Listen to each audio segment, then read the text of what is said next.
The premise of the movie is set far in the future. Because of excessive and unethical use of natural resources, the world faces a new pandemic every year that kills billions of people. Humans have started to see life as a curse, as they can catch a deadly virus and die anytime. Then, one day, amidst all the disaster, a scientist named Pilot comes as a blessing to humankind. He makes a genetic discovery that can turn humans immortal, giving people hope to live in a fairy tale void of the fear of death. In a short time, he invents the practical use of the discovery, and the remainder of the human race transforms into eternal beings. The scene changes to 200 years in the future. The system of immortality has changed now. Only a select group of people who live inside a domed city get a chance to go through a process called the freeze, which makes them immortal. Pilot runs the entire city and has hundreds of employees working for him to maintain order. People at a young age are brought to the domed area and are evaluated by Pilot himself. He pinpoints the moment in their life when they are at their peak, which is when they get the freeze. For most people, this age is around 25, but it can vary from person to person. Hence, the domed city is filled with immortals and people looking to become immortals in the future.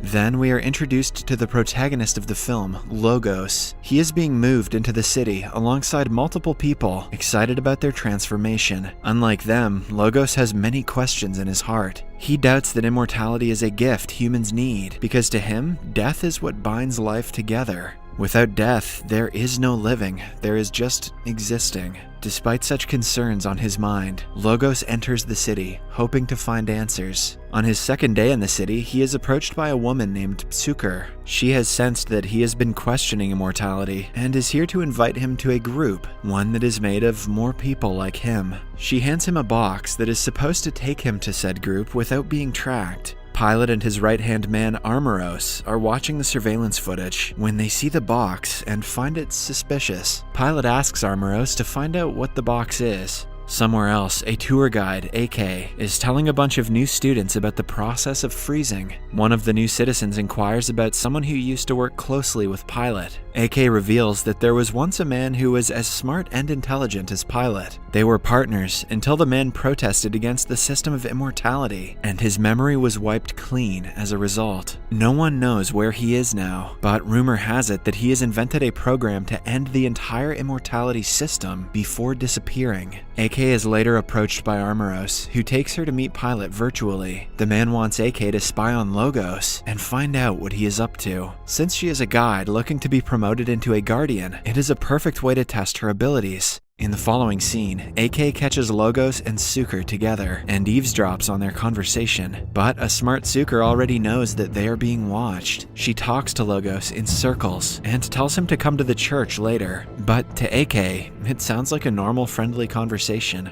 Later, Pilot is told this, but he refuses to let go of the matter. He again asks AK to continue to spy on Logos and make a report about all his activities. To do so, AK has to be close to him, hence she approaches him the next time she finds him alone. She comments on the book he is reading and starts a conversation about immortality right away. Logos asks her if she believes the things she tells her students as their guide. It makes AK think, and she registers that she doesn't have an answer. The following day, she appoints a set of twin sisters to spy on Logos while she is not around. The twins are also hoping to be promoted, so they accept the job in an instant. At the same time, Logos goes to the church and meets Suker. After confirming that no one has followed him, he is allowed inside. A man named Masim welcomes him in and introduces him to a programmer and scientist, Medoran. Everyone in the group is like Logos. They question the immortality system and are unsatisfied with Pilot's method. It is then revealed that people are given a dosage of a drug named maintenance every day to supposedly prepare themselves for the freezing process. But the group has found out that the drug makes them submissive, suppressing human emotions and instincts.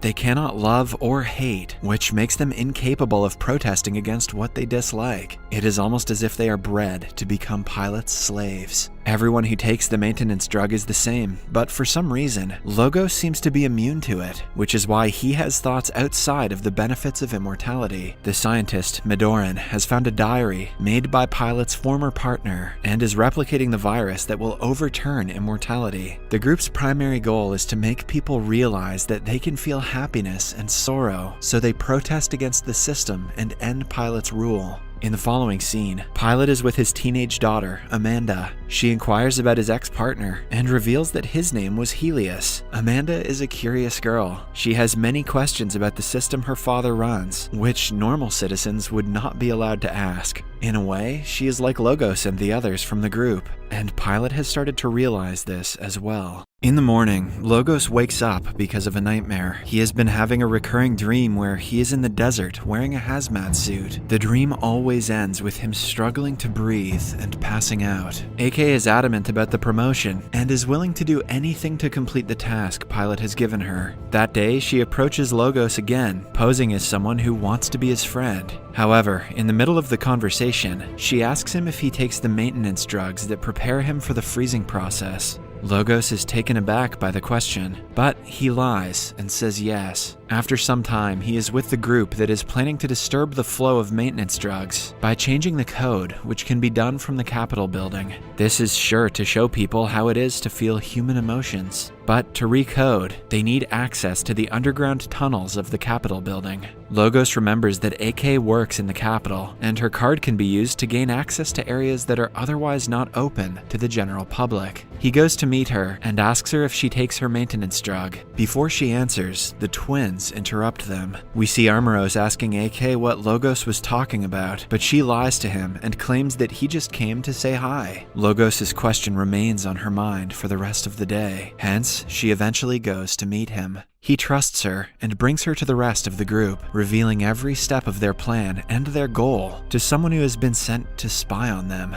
AK is shocked, but she composes herself. Even after finding out how Pilot is controlling them, she doesn't comprehend the severity of the situation, thanks to the maintenance drug she has been consuming every day. AK is even more stunned when the group asks her to help them with their plan. She is given some time to think it over, but she takes this opportunity to tell Armoros everything she discovered. Surprisingly enough, he remains calm, for someone who has been told about a rebel group who wants to end his boss's rule. Armoros asks AK to return to the group and agree to help. Even though she fears being caught, she trusts Armoros to get her out of any unmanageable situation. In the meantime, we see Pilot talking to Amanda again. She inquires about what it was like when he lost her mother. Pilot is fed up with her asking him the same questions, but he replies that it was devastating. He also reveals that one time, Amanda was close to death and he thought his life was ending with hers. This is the reason he and Helios worked hard to create the genetic coding method. However, Pilot claims Helios was jealous that he got all the credit, which caused a rift in their friendship. After hearing everything he has to say, Amanda comments that the last part changes every time he tells her the story. Then, we see AK come to the rebel group offering help. They create an elaborate plan and assign specific tasks to everyone before finally executing it. But when they sneak into the building and are about to enter the tunnel, an alarm rings. This is actually AK and Armoros' plan to separate Logos from the rest of the group and arrest him. It works, and eventually he is captured and taken into the medical room. The doctors perform a memory wipe on him, causing him to forget everything. AK feels terrible for doing what she did to Logos. After finding out that his memory was wiped, she protests that she wants to meet him, but Pilot warns her to do only the things she is asked to. Moreover, her presence might trigger some memories in him. AK is distressed for a few hours before the twins inform her that they saw Logos earlier. AK runs to meet him, but he fails to recognize her. He has also been given a heavier dosage of the maintenance medicine, which has turned him into an immortal. He doesn't feel any pain or happiness. In AK's head, he is a living dead, not an immortal. It is then revealed that AK has also not been taking her maintenance drug since the day she was told about Pilot's true intentions. She finally realizes that she has made a huge mistake and runs to meet the rest of the group. AK cries, apologizes, and begs for forgiveness, but the group doesn't trust her anymore. She then tells them about Logos and how he has been changed into a robot without memories. After repeatedly promising that she has realized the truth, the group counts her in as their teammate again. In the next scene, they abduct Logos from a mental facility he was being kept in. They begin recovering him, while Pilot finds out about the disappearance. He also discovers that AK was involved and blames Armoros for not being careful enough with the people he employs. Somewhere else, after talking to AK for a few hours, Logos finally starts getting glimpses of the past. Although he still has a lot to remember, he figures out the group's purpose and is happy to rejoin them. In the following scene, the group is planning to continue their plan to hack and reprogram the maintenance system. Since AK is not a member of the Capitol anymore, she asks for help from the twins. It works, and they gain access to the underground facility. They are eventually successful in changing and overriding the program. While they are at it, the group is fortunate enough to find diffusers that can be used to turn people from immortal to mortal.